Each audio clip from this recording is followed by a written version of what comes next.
Hello guys, myself Tandil Gayatri. Welcome back to my channel GT Educational Content and other fashion regarding science. Okay.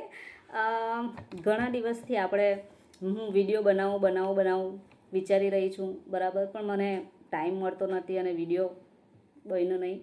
But આજે આપણે ભેગા થયા છીએ તો કંઈક નવી માહિતી તો લાવવી પડશે બરાબર.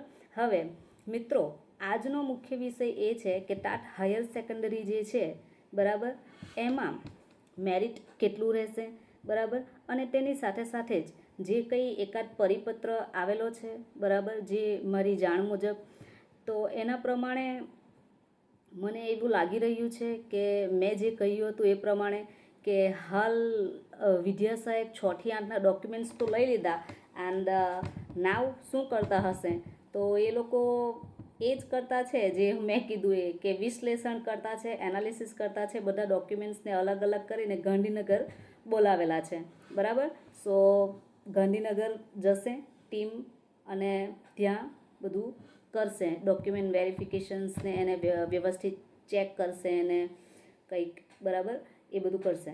હવે બીજી એક વસ્તુ કે ટાટ હાયર સેકન્ડરીની જો વાત કરીએ બરાબર, તો હાલ જે વિદ્યા સહાયકની પ્રક્રિયા જે સ્પીડે ચાલી રહી છે એના રિગાર્ડિંગ એવું લાગે કે વિદ્યા સહાયકની ભરતી એ આઈ થિંક સસલાની સ્પીડમાં છે અને શિક્ષણ સહાયકની ભરતી જે છે તે કાચબાની સ્લો મોશન એવું જેવું લાગી રહ્યું છે.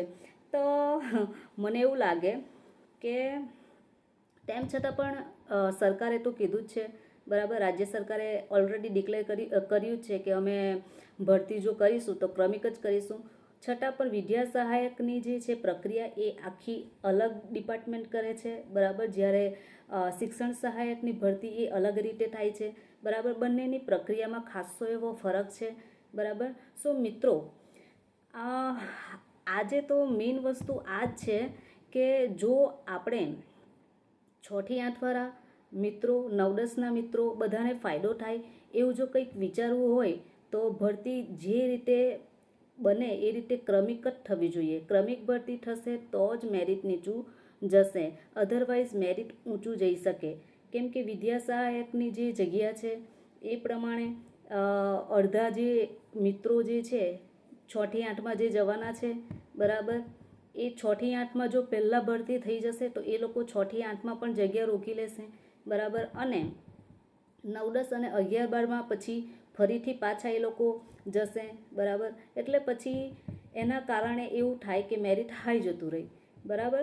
હવે બીજી એક વસ્તુ કે મારો સબ્જેક્ટ બાયોલોજી છે બરાબર, તો મારા બાયોલોજીમાં 133 માર્ક જ છે. Guys, one secret I share with you, I am also too much square કે શું થશે. માર્ક્સના આઈ થિંક એમણે રાજ્ય સરકારે ફર્સ્ટ ટાઈમ પ્રિલિમ્સ ને મેન્સ લીધી બરાબર. આઈ થિંક કોઈના અક્ષર સારા આવે એમને સારા એવા માર્ક્સ આપ્યા લાગે છે. પેનલ વાઇઝ માર્ક્સને ડિવાઈડ કરી દીધા કે હું આઈ ડોન્ટ નો. બાકી આઈ થિંક મારા કન્ટેન્ટમાં મને 133 માર્ક આપવા ઇટ્સ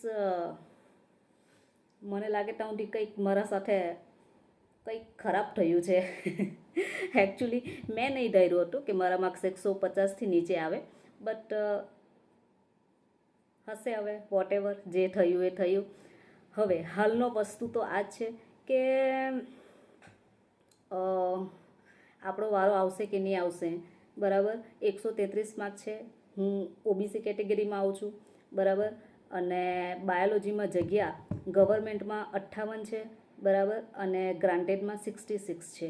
તેમ છતાં કોઈક માહિતી મુજબ થોડી જગ્યા વધે એવી શક્યતા લાગી રહી છે બરાબર. 24 જેવી જગ્યા આઈ થિંક વધેલી હતી ને થોડું ઘણું આમ તેમ થાય તો પણ થોડી ઘણી જગ્યામાં આઈ થિંક વધારો થાય એવું લાગી રહ્યું છે બરાબર. તો એના રિગાર્ડિંગ મને એવું લાગે કે ગવર્મેન્ટમાં જે છે તો બાયોલોજીનું મેરિટ 140ની આસપાસ જ રહેશે, કેમ કે જગ્યા ઓછી છે બરાબર. ત્યાર પછી ગ્રાન્ટેડની વાત કરીએ તો ગ્રાન્ટેડમાં આઈ થિંક આપણો વારો આવે તો આવે, otherwise I don't know what happen. Two us. Okay. And બીજી એક વસ્તુ, કેમિસ્ટ્રીમાં જે છે ગવર્મેન્ટમાં 67 જગ્યા હતી, બરાબર, અને ગ્રાન્ટેડમાં 62, બરાબર. તો એમાં પણ ખાસા એવા કેન્ડિડેટ હતા કે જે પાસ થયા હતા. એકચ્યુઅલી સાયન્સ સ્ટ્રીમના જે બધા સબ્જેક્ટ જે છે, બાયોલોજી, કેમિસ્ટ્રી, ફિઝિક્સ, મેથેમેટિક્સ, બરાબર, એ બધામાં કેન્ડિડેટ્સ જે છે તે ઘણા પાસ થયા છે, બરાબર. તેમ છતાં પણ હું કંઈ કહેવાય કે મેરિટ એનાલિસિસ આપણે જ્ઞાન સહાયકમાં જે ફોર્મ ભરાય એના આધારે થોડું ઘણું કરી શકીએ. તો કેમિસ્ટ્રીમાં પણ આઈ થિંક ગવર્મેન્ટમાં તો 140 જેવું રહેશે જ, ગ્રાન્ટેડમાં એનાથી નીચું જઈ શકે. કેટેગરી વાઇઝ થોડું ડાઉન જશે. ફિમેલ રિઝર્વેશન હોય છે એટલે ફિમેલનું થોડુંક આઈ થિંક મને લાગે ત્યાં સુધી 135ની અપ્રોક્સ હોય તો ચાન્સ આવી જાય એવું લાગી રહ્યું છે, બરાબર. મેથ્સમાં actually I have to share some story about the મેથ્સમાં મારા સિસ્ટર જે છે એમના 164 માર્ક્સ છે. આઈ થિંક એ ફર્સ્ટ નંબર પર જ છે ઓલ ઓવર ગુજરાત.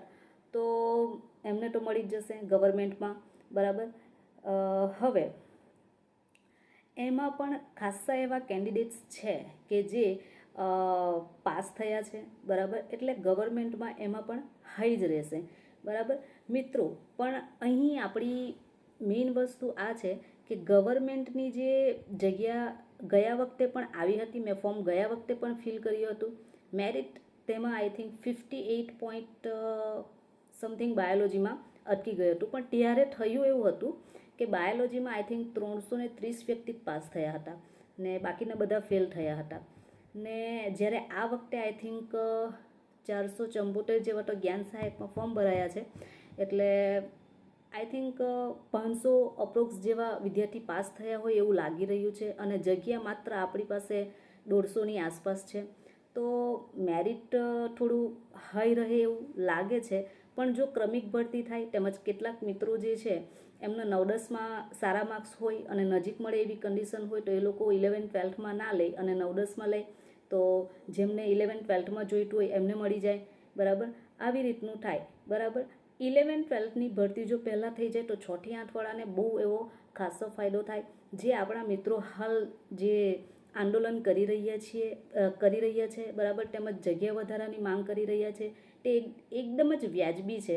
કેમ કે આમાં આવું થાય છે કે ખાસી એવી જગ્યા ખાલી છે, ધીરે પ્રક્રિયા કરશે આ લોકો. MB 2025 સિવાય આપણને ઓર્ડર તો મળવાનો છે નહીં, બરાબર. એટલે જગ્યા વધે, મોટાભાગના મિત્રોનો વાળો આવી જાય, બરાબર.